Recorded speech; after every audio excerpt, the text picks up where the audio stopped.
kulanti wanaagsan halkan waa Gara TV qodobada warkana waxa ugu waaweyn Cabdirashiid Janan oo ku hanjabay Axmed Madoobe oo jeebaysan uu ka soo dejinayay Muqdisho ciidamada dawladda u jeestay loo kadib la wareegistoodii degmada Balad Xaawo iyo hogaamiyaha Jubbaland oo xaaladda ay ku xun tahay madaxweyne Xasan Sheekh Maxamuud oo si xun u bahdilay ra'iisul wasaaraha Itoobiya Abiy Ahmed qaatayna go'aano halis ku ah Itoobiya oo looga maareel yahay duulaanka ay ku hayso madax banaanida Soomaaliya xoga xasaasi oo laga helay kulan fashil ku soo dhamaaday waqtiga taleefanka ku dhaxmaray madaxweyne Ciro iyo madaxweynaha ra'iisul wasaaraha dawladda federaalka iyo filla Soomaaliya oo ku gacan saartay dalab uga yimid madaxweynaha Somaliland shirka dhamaystirka maamulka SSC oo la soo gabagabeeyay iyo maamul cusub oo la magac baxay waqooyi bari oo looga dhawaaqay laascanood xilli dhanka kale la mudeeyay waqtiga ay dhacayso doorashada madaxweynaha iyo madaxweyne ku-xigeenka Djibouti oo ciidamada ugu badnaa u soo diraysa Muqdisho iyo wasaaradaha gaashaandhigga labada dawladood ee Soomaaliya iyo Djibouti oo heshiisyo culus galay qodobadaas aad ku daawan doontaan warkay baweynaha hadii laga helo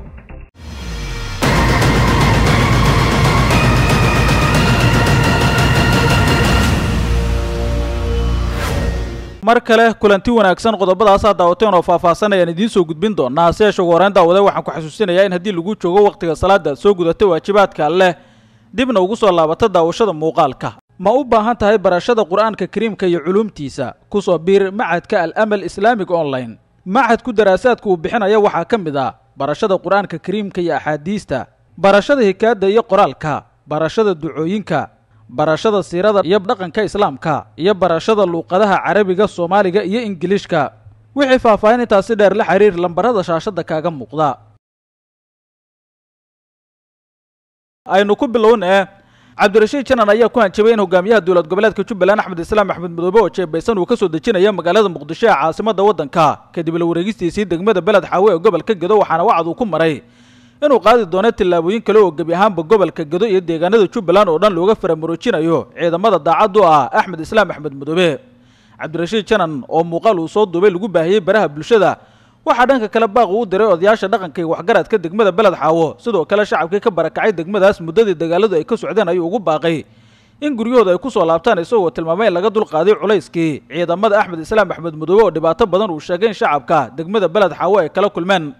Janan wuxuu sheegay in guulo waaweyn ay ka gaareen howlgallada ay ka sameeyeen degmada Balad Xaawo haddana ay qaadi doonaan tillaabooyin kale oo ballaaran oo ay ugu dhaqaaqayaan deegaano iyo degmooyin hor leh oo ay joogaan ciidamada daacad u ah Axmed Madoobe isagoo dhinaca kale baaq u diray dhammaan mas'uuliyiinta la shaqeeya Axmed Islaam Axmed Madoobe ugu baaqay inay isku soo dhiibaan dawladda federaalka ee Soomaaliya isla markaana garabka Axmed Madoobe ay soo bandhayaan ciidamada u dagaalamaya Axmed Madoobe iyo dhanka kale baaq u diray waxaana uu sheegay in wali cafis uu furan yahay oo ay gacmo furan ku soo dhaweynayaan ciidamada dawladda federaalka Soomaaliya ee ku sugan gobolka Gedo dhanka kale Cabdirashiid Janan inta khudbadiisa uu jeedinayay waxa uu raaligelin u diray dawladaha Itoobiya iyo Kenya uu tilmaamay dhankooda qasaar uu ka soo gaaray dhibaatooyinkii muddada dheer ka socday gobolka Gedo halkaas Axmed Islaam Axmed Madoobe uu sheegay inuu xoog ku haystay shacabka dawladda federaalka ee Soomaaliya ay dadaal xoogan galinayso sida culayska Axmed Madoobe iyo maamulkiisa shacabka looga dul qaadi lahaa taliyaha NISA ee dawlad goboleedka Jubbaland ugu magacaabeen dawladda federaalka Soomaaliya sidoo kalena ah madaxa hay'adaha guud ee amniga gobolka Gedo u qaabilsan dawladda madaxweyne Xasan Sheekh Maxamuud Cabdirashiid Janan waxa dhan kale carabka uu ku dhuftay waxa laga yeelayo ciidamadii isku soo dhiibay kuwa dawladda federaalka Soomaaliya ee fadhigoodu ahaa toddobaadadii la soo dhaafay xerada UK ee ku taala duleedka degmada Balad Xaawo ee gobolka Gedo kuwaas oo ka soo goostay dhinaca Axmed Madoobe waxaana uu sheegay in ciidamadaas si toos ah mushaaraadkooda ay ugu bilaaban doonaan kuwada tababarada haystana marka laga reebo anshax marin in la mariyo si toos ay ugu biiri doonaan ciidamada kala duwan ee dawladda federaalka ee Soomaaliya kuwa tababarada aan haysanna dawladdu ay tababaro u furi doonto si kadib qalabayn loogu sameeyo dhinaca kale waxa uu tilmaamay inay hayaan xogta ciidamo fara badan oo ka tirsan militariga booliiska iyo nabad sugidda oo ka barbar dagaalamaya hogaamiyaha dawlad goboleedka Jubbaland waxaana uu sheegay in cid walba oo hadda isu soo dhiibi weysa ciqaab adag ay mari doonto dhinaca kale madaxweynaha dawlad goboleedka Jubbaland Axmed Islaam Axmed Madoobe ku xigeenkiisa iyo mas'uuliyiinta kale ee maamulka fadhigiisu ay Kismaayo ayuu ugu baaqay inta goor tahay inay isu soo dhiibaan hadii kale ay la kulmi doonaan cawaaqib adag oo dhinaca dawladda federaalka ee Soomaaliya uga imaan doona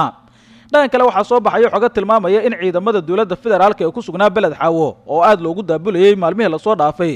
ay hadda u jeesteen dhinaca degmada Doolow kadib la wareegistii degmada Balad Xaawo waxaana ay qorsheynaysaa dawladda federaalka in laga taqaluso joogitaanka ciidamada Jubbaland ee dhinaca Doolow iyadoo dhanka kale suurtagal ay tahay in mar kale fooda isdaraan ciidamada Itoobiya ee halkaas ku sugan iyo ciidamada dawladda federaalka ee Soomaaliya madaxweyne Xasan Sheekh Maxamuud ayaa amar buuxa ku siiyay taliyaha NISA ee Jubbaland Cabdirashiid Janan inuu qaado tilaabo kasta oo looga adkaan karo Axmed Islaam Axmed Madoobe si looga nadiifiyo ciidamada daacadda Axmed Madoobe gobolka Gedo oo dhan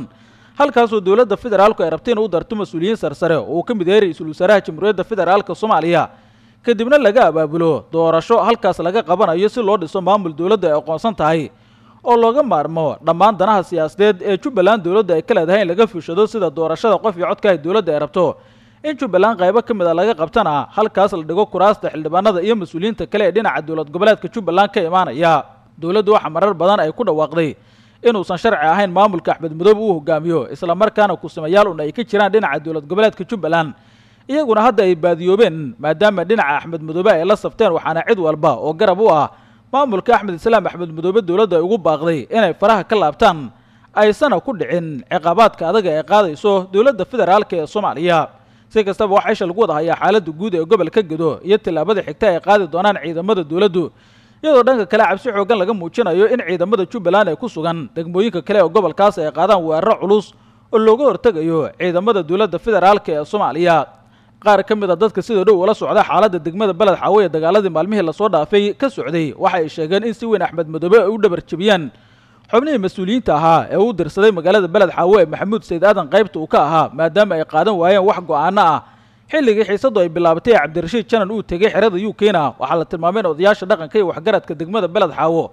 ay u tagaan Janan ayna ka dalbadeen in wax dagaal ah degmada uusan ku soo qaadin arrintaas uu ka aqbalay isagoo dhanka kale u diray in dhinaca dawlad goboleedka Jubbaland ay ka keenaan in wax dagaal ah aysan ka dhicin degmada Balad Xaawo ee gobolka Gedo marka loo tagay mas'uuliyiinta Maxamuud Sayd Aadan uu hogaaminayay waxay sheegeen in aysan qaadan karin wax go'aan ah oo aan ka imaan dhinaca Axmed Islaam Axmed Madoobe isla markaana xaaladdu ay ku xirnaan doonto go'aanka Axmed Madoobe uu qaato taas oo si weyn ay uga caroodeen odayaasha dhaqanku keentayna inay la saftaan dhinaca Cabdirashiid Janan oo ay hayb ahaan isxigaan isla markaana isagu ka aqbalay qorshihii ay la yimaadeen waxaana arrintan loo arkay mid ka mid ah qorshayaasha fashiliyay in Jubbaland ay sii joogto degmada Balad Xaawo maadaama shacabkii kacdoon ballaaran ay ku sameeyeen kana soo horjeesteen weerarada iyo dagaalada ciidamada dawlad goboleedka Jubbaland ay gudaha magaaladaas ku galeen amaba ay ku hayeen maalmihii la soo dhaafay xerada UK ee saldhigga u ahayd ciidamada dawladda federaalka ee Soomaaliya qaybihii hore warka Gratiif ay daawanaysaan madaxweynaha Soomaaliya Xasan Sheekh Maxamuud ayaa si xun u bahdilay ra'iisul wasaaraha dawladda Itoobiya Abiy Ahmed waxaana uu ku gacan sayray dalabyo uga yimid dhinaca Addis Ababa oo looga maaralayahay xadgudubkeeda madax banaanida iyo midnimada ummadda Soomaaliyeed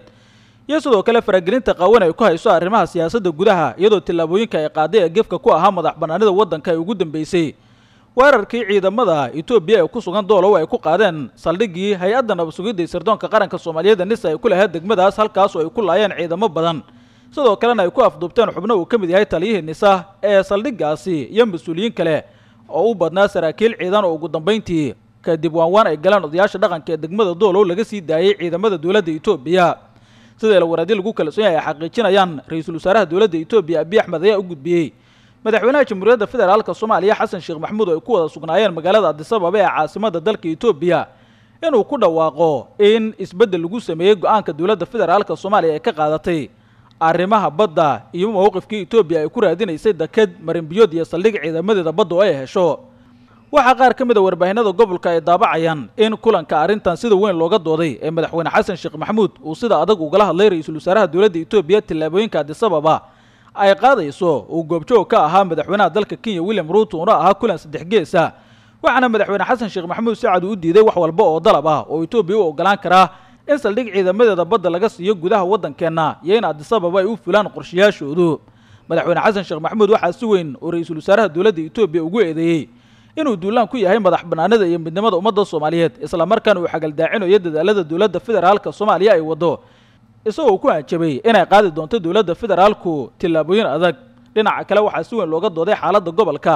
maadaama labadan dawladood ee dariska la ah dawladda federaalka Soomaaliya ay qaadeen toddobaadyadii la soo dhaafay tilaabooyin xaalad siyaasadeed oo kacsanaan abuuri karta waxaana Abiy Ahmed uu soo jeediyay madaxweyne Xasan Sheekh Maxamuud in uu hoos u dhigo xiriirka kala dhaxeeya dawladda Masar arrintaas oo iyadana uu ku gacan sayray una tilmaamay madaxweynuhu in Soomaaliya iyadoo ay taqaano halka danta ay ugu jirto iyo waxay ka yeelayso xiriirka gobolka iyo xaaladaha adag ee xilligan taagan Itoobiyana aysan kala tashanaynin go'aamada ay qaadan doonto waxa soo warinaya in isfaham waa ballaaran uu soo kala dhaxgalay madaxweynaha Soomaaliya Xasan Sheekh Maxamuud iyo ra'iisul wasaaraha dawladda Itoobiya madaxweyne Xasan Sheekh Maxamuudna waxa si weyn uga carooday tilaabooyinka gardarrada ah ee Itoobiya ay qaaday kuwaas oo lagu soo beegay xilli madaxweynuhu uu ku sugnaa magaalada Addis Ababa ee caasimadda dalka Itoobiya isla markaana ay Addis Ababa u arkaysay inuu san qaadan karin wax go'aamo oo lid ku ah dawladdeeda maadaama uu joogo caasimadeeda isla markaana uu aad u garowsan yahay hagaraha iyo sidoo kale halisaha waaweyn uu kala kulmi karo dawladda Itoobiya oo la wada xasuusto in qorshe madaxweynaha lagu shirqooli lahaa ay u dejiyeen waqtiga ay taagneed xiisadda badda MOU-ga sharci darrada ay wada galeen Muuse Biixi iyo Abiy Ahmed waqtigaas oo madaxweynuhu uu ka badbaaday asasiinada Itoobiya u qooshay xilligii uu tagi lahaa xarunta midowga Afrika uu ka socday gulan xasaasi ah taasoo keentay in madaxweynaha dawladda Djibouti uu gaadiidkiisa gaarka ah ku soo doono madaxweynaha uu ku geeyo xarunta Addis Ababa ay ku leeyihiin midowga Afrika qaybihii dhexe warka Gratifa ayaa daawanaysaan xoga xasaasi ayaa ka soo baxaya kulan fashil ku dhamaaday oo qadka taleefanka ku dhaxmaray madaxweynaha Soomaaliland Cabdiraxmaan Ciro iyo sidoo kale madaxweynaha Soomaaliya Xasan Sheekh Maxamuud iyo ra'iisul wasaare Xamse Cabdi Barre waxaana kulankan looga dooday arrimo badan oo quseeya xaaladaha siyaasadeed ee xilligan ka dhex taagan dawladda Soomaaliya iyo Soomaaliland waxaana codsi ku soo gudbistay madaxweyne Ciro ila waradi lagu kalsoon yahay ayaa Gratifa waxay u xaqiijiyeen in qadka taleefanka madaxweyne Ciro uu kula xiriiray waqtiyo kala duwan madaxweynaha iyo ra'iisul wasaaraha Jamhuuriyadda Federaalka Soomaaliya xilli xiisada ay ka taagan yihiin gobolada Sool iyo Sanaag xogaha Gratifa uu helayo oo xubno ka tirsan madaxtooyada Soomaaliland aynu ka soo xiganay waxa ay xaqiijinayaan in wada hadalka madaxweyne Ciro iyo madaxweynaha iyo ra'iisul wasaaraha Jamhuuriyadda Federaalka Soomaaliya uu fududeeyay ra'iisul wasaare ku-xigeenka Jamhuuriyadda Federaalka Saalax Axmed Jaamac iyada oo ay ka wada hadleen laba qodob oo madaxweyne Ciro codsi ahaan uu u watay waxa labadan qodob ay la xiriireen qadiyadda laascanood iyo lacaga Soomaaliland bangiga adduunka uga xiran kuwaas oo bixintooda uu diiday wasiirka qorsheynta ee Soomaaliya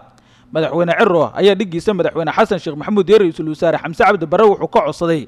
inay faraha kala baxaan arrinta magaalada laascanood oo la doonayo in maamul buuxa laga sameeyo waxaana uu sheegay in arrintaasi xaalad ay abuurayso laakiin xoguhu waxay noo xaqiijiyeen in codsiga madaxweynaha Soomaaliland Cabdiraxmaan Ciro wajigaba xoogan uu kala kulmay dhinaca dawladda federaalka Soomaaliya kadib markii ay diideen madaxweyne Xasan Sheekh Maxamuud iyo ra'iisul wasaare Xamse Cabdi Barre aynu u sheegeen madaxweyne Ciro inay tahay masiir shacabtaasi waxa sidoo kale ra'iisul wasaaruhu shuruud uu ka dhigay in Soomaaliland ay ku soo laabato miiska wada hadalka hadii la rabo in hoos loo dhigo qadiyadaha iyo xiisadaha adag ee xilligan ka dhex taagan dawladda federaalka iyo Soomaaliland intii kulanku socday madaxweynaha Soomaaliya Xasan Sheekh Maxamuud ayaa u ogolaaday madaxweyne Ciro in loo sii daayo lacag dhan 27 milyan oo dollarka Mareykanka oo ka xiriirnay Soomaaliland una siiyay bangiga adduunku taasoo uu diiday horay inuu u saxiixo wasiirka qorsheynta xukuumadda federaalka Soomaaliya kadib markii la isku qabsadeen lacagtaas xisaab xirkeeda lagu soo celiyo wasaaradda maaliyadda loona gudbiyay wasiirka maaliyadda xukuumadda federaalka Soomaaliya si isna uu ugu sii gudbiyay bangiga adduunka waxa madaxweyne Xasan Sheekh Maxamuud uu sheegay madaxweyne Ciro in lacagtaasi ugu dambeyn la soo deyn doono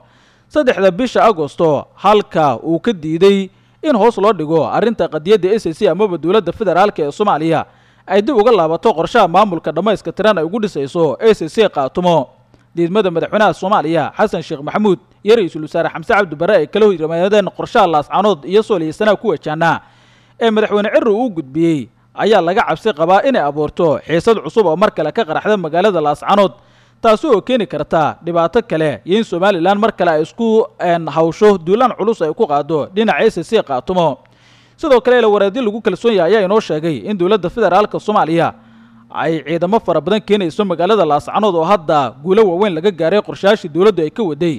waxaana ciidamadaas ay ka howlgeli doonaan deegaanada SSC qaatumo iyadoo taasi ay ka hortagi doonto in Soomaaliland weerar ay soo qaado sidoo ayaa hadda waxaa loola wada socdaa tilaabooyinka uu qaadi doona madaxweyne Ciro kadib diidmada qayaxan ee wajigabaxa ee uu kala kulmay dhinaca dawladda federaalka ee Soomaaliya ee ku aadaneed xaaladda magaalada laascanood iyo damaciisa filla Soomaaliya uu la wadaagay Gratifa ayaa daawanaysaan guulo waaweyn ayaa laga gaaray shirki dhamaystirka iyo maamul dhisidda SSC qaatumo ee ka socday magaalada laascanood ee xarunta gobolka Sool waxaana dawladda federaalku ay ku dhawaaqday in shirkaas la soo gabagabeeyay iyadoo lagu dhawaaqay magaca cusub ee maamulka SSC uu qaatay iyo sidoo kale waqtiga la qabanayo doorashada madaxweynaha iyo madaxweyne ku-xigeenka war qoraal oo ka soo baxay dawladda federaalka ee Soomaaliya oo looga hadlay shirka maalmihii la soo dhaafay halkaas ka socday oo doodiisu aad ay u adkaatay ayaa lagu tilmaamay in guulo waaweyn laga soo hooyay arrimahaas ugu dambeynna lagu guuleystay waxaana lagu yiri qoraalka waxa si rasmi ah loogu soo gabagabeeyay magaalada laascanood shirweynihii dhamaystirka dawlad goboleedka SSC qaatumo kaasi oo socday muddo 8 maalmood ah laguna qabtay marxaladii labaad ee dhamaystirka dawlad goboleedka shirka taariikhiga ah ayaa waxa si rasmi ah u soo xiray wasiirka wasaaradda arrimaha gudaha federaalka iyo dib u heshiisiinta dowladda federaalka ee Soomaaliya iyada oo ay ka soo qayb galeen 417 erga ah oo matalayay bulshada kala duwan ee ka soo jeeda gobolada Sool, Sanaag iyo sidoo kale Togdheer iyo Cayn. intii kulanku socday waxa ergooyinka beelaha iyo deegaanku ay si buuxda uga heshiiyeen arrimo sal u ahaa dhismaha dowlad goboleedka, waxaana si wada jir loo ansixiyay dastuurka dowlad goboleedka cusub oo si rasmi ah loogu magac daray dowlad goboleedka Waqooyi Bari Soomaaliya, caasimaduna ay tahay magaalada Laascaanood. dowladda federaalka Soomaaliya waxa si weyn u bogaadinaysaa dadaalka nabadeed, wada tashiga iyo midnimada bulshada deegaanada SSC Qaatumo ee horseeday guusha weyn. wejiga saddexaad ee geedi socodka dhamaystirka dowlad goboleedka ayaa si rasmi ah waxa loo bilaabi doonaa maalmaha soo socda, waxaana diiradda u saari doonaa dhismaha hay-adda koobaad waa golaha baarlamaanka ee dowlad goboleedka iyo qabashada doorashada madaxweynaha iyo madaxweyne ku-xigeenka. wasaaradda arrimaha gudaha federaalka iyo dib u heshiisiintu waxaa mar kale ay u mahad celinaysaa dhammaan ergooyinka bulshada deegaanka, saamilayda iyo sidoo kale daneeyaasha taageera geedi socodka muhiimka ah ee maamul dhiska SSC Qaatumo ayaa lagu yiri warka qoraalka ah ee ka soo baxay dhinaca dowladda federaalka ee Soomaaliya. si kastaba waxaa la filayaa in maalmaha soo socda la bilaabo doodo kale oo xoogan kuwaas oo ku aadan sida loo kala qaadanayo ama cidda qaadanaysa madaxweynaha maadaama caasimadii la siiyay magaalada Laascaanood ee xarunta gobolka Sool, waxaana dadka gobolka Sanaag ay ku doodayeen inaan la israacin caasimadda iyo madaxweynaha iyadoo suurtagal ay tahay in dowladda federaalka Soomaaliya qorshahaas ay aqbasho dhinaca gobolka Sanaagna uu ka yimaado madaxweynaha cusub ee maamulka Waqooyi Bari Soomaaliya uu yeelanayo. ugu dambeyntiina dowladda Djibouti ayaa ciidamo fara badan waxay u soo diraysaa magaalada Muqdisho ee caasimadda waddanka iyada oo ay heshiis dhinaca difaaca kala saxiixdeen wasaaradaha gaashaandhigga ee Soomaaliya iyo Djibouti. dowladaha Soomaaliya iyo Djibouti ayaa magaalada Djibouti si rasmi ah ugu kala saxiixday heshiiska lagu kordhinayo ciidamada dowladda Djibouti ee gudaha dalka Soomaaliya jooga. heshiiskan muhiimka waxa labada dowladood u kala saxay Axmed Macalin Fiqi wasiirka wasaaradda gaashaandhigga Soomaaliya iyo kusimaha wasiirka gaashaandhigga dalka Djibouti Cali Xasan Bahdoon, waxaana goobjoog ka ahaa mas'uuliyiin labada dowladooda.